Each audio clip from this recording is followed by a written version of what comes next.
mean, what's on my mind today is how threatened our democracy is. I mean, the Republican Party's voter suppression laws, everybody's familiar with them. They're all over the country, and they're starting to pass in states like Georgia, Florida, and Texas. Of course, that's designed to prevent likely Democratic voters, people of color, young people in particular, from voting, so the Republicans can, tilt the playing field their way. But look at the New York Times today. They have an editorial. There's another thing going on. The Republicans are trying to figure out how they can count the ballots so they win. Stalin used to say it's who counts the votes is more important than who votes. And that's the way that Republicans are trying to do it. And one of the things that editorial notes is that the For the People Act doesn't address that problem. I mean, we see what they're doing in Arizona, and we could get in a situation where between gerrymandering that gets back a Republican House, we get to 2024, and with objections in the states to the count, the House could flip the election from a Democrat to a Republican. So that is the kind of thing that you see in countries like Iran, where they're knocking candidates out, or the recent Syrian presidential election, or Putin did it to Moscow city council elections a couple years ago. Of course, the Democrats have been doing it to Greens for a long time here. Maybe that's where Putin learned it, because that's the other thing going on. It's not just the Republicans or the Democrats' failure to get rid of the filibuster so they can get some of these voting rights measures passed that are in H.R. 1 or in the John Lewis Voting Rights Act to get the pre-clearance provision of the Voting Rights Act restored.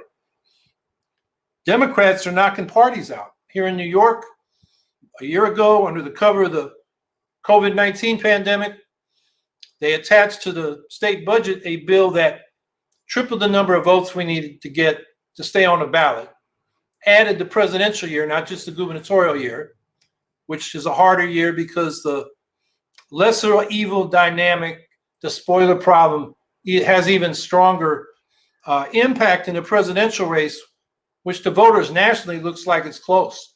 In New York, it wasn't close at all. The enrollment of Democrats over Republicans 2-1. So we get bigger votes in presidential elections than we do in gubernatorial elections, which is why the Democrats passed this bill, make it harder for the Green Party to keep the ballot line. We came up short.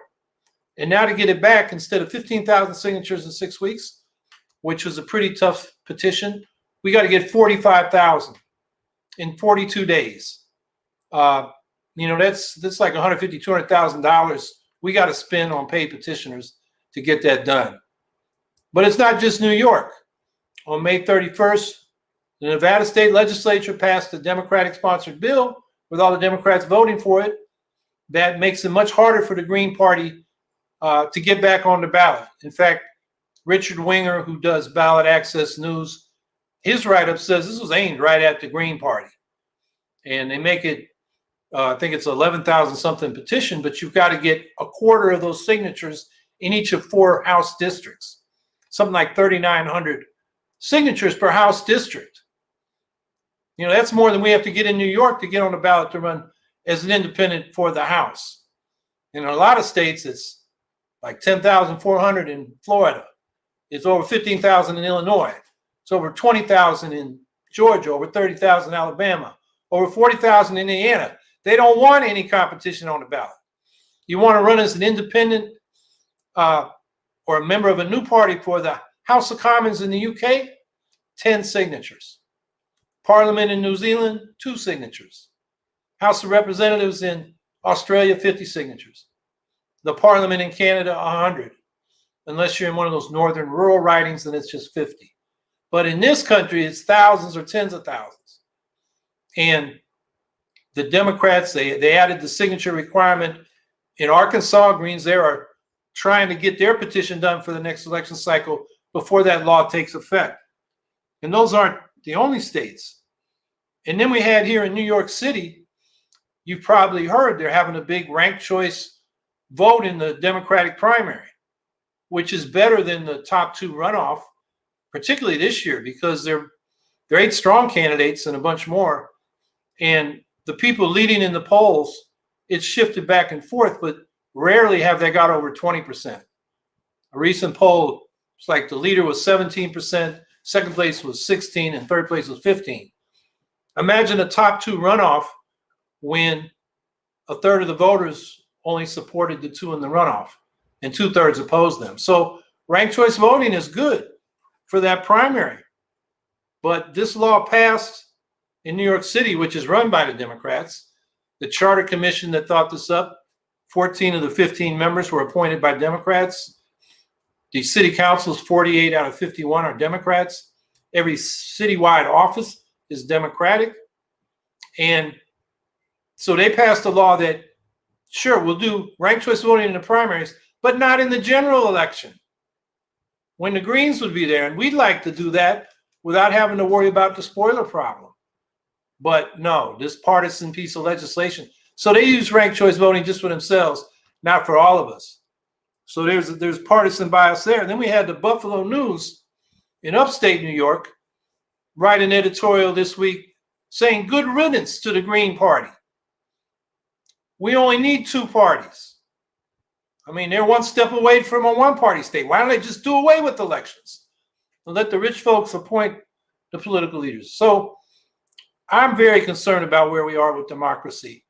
And I think for Greens, we got to change the rules. That means ranked choice voting for executive offices and ranked choice voting from multi-member districts, which means you get proportional representation in legislative bodies. If we had that, we'd have Greens everywhere from city councils to the House of Representatives.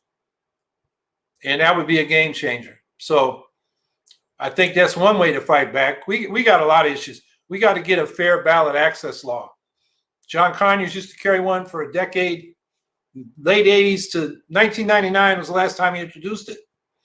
I didn't introduce that after Nader ran in 2000. That's probably why. But it would have set a reasonable federal standard for getting on the ballot for federal elections. So we need that. There's a lot of things we need. We don't even have a constitutional right to vote. As the Supreme Court reminded us in Bush v. Gore, when they appointed George W. Bush, president without finishing the recount in Florida. And they said, like slapping us in the face, there is no individual citizen has no constitutional right to vote. So that's an amendment we need. We need a right to vote amendment. And then you would have, you enable Congress to enforce and the courts required to enforce the kind of provisions that in this For the People Act are trying to expand voting rights. So there's a lot of issues there, but our democracy is on the line. And I guess my basic point is, it's not just the Republicans, it's the Democrats. And I talk about how party suppression is a form of voter suppression. They can't even get their anti-voter suppression laws passed, H.R. 1, the For the People Act, because they won't get rid of the filibuster. 51 votes in the Senate will do it. Vice President Harris, with 50 Democratic senators, could bust the filibuster, at least for civil rights or voting rights legislation. But at this point, Biden is still trying to do bipartisan infrastructure. And Manchin's sitting there, bipartisan voting rights. And you got Sinema out there in Arizona. And those are the two most prominent. I mean, I read this week, they didn't name them, but one reporter said there are about 10 Democratic senators that really don't want to get rid of the filibuster. So what I'm saying is, the Republicans are doing the dirty work, and the Democrats are letting them do it. So anyway, that's what's on my mind today.